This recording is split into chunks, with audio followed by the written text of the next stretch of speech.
पोखरी में बुड़ी दुई भौणी मृत्यु भद्रक जिला बासुदेवपुर ब्लॉक किस्मत कृष्णपुर गाँव में अभावन घटना घटी दुई भौणी घर पछपाख पोखरी निकट में खेलुवा बेले कौन कारण उभय पोखरी में बुड़ी जाते दीर्घ समय धरी दुई भौणी को खोजाखोजी कर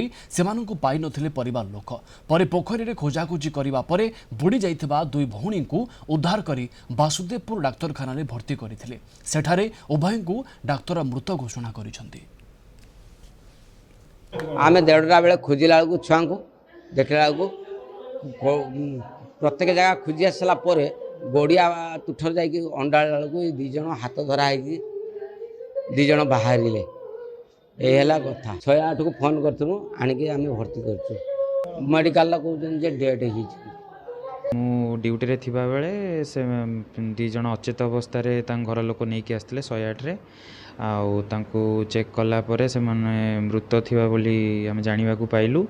तापरे तांको कहवा अनुसार घर लोक कहवा अनुसार से माने पानी रे पड़ी जाइथिले किंतु से विषय तो पोस्टमार्टम परे जाना पड़िबो सेति पई स्टैंडर्ड रूटीन प्रोसीजर अछि फॉलो करी पुलिस को हम इन्फॉर्मेशन दे देछु पोस्टमार्टम परे टाइम टा पर्टिकुलर जाना पड़िबो इनिशियली देखिया को गले सेमती कहि होबो नाही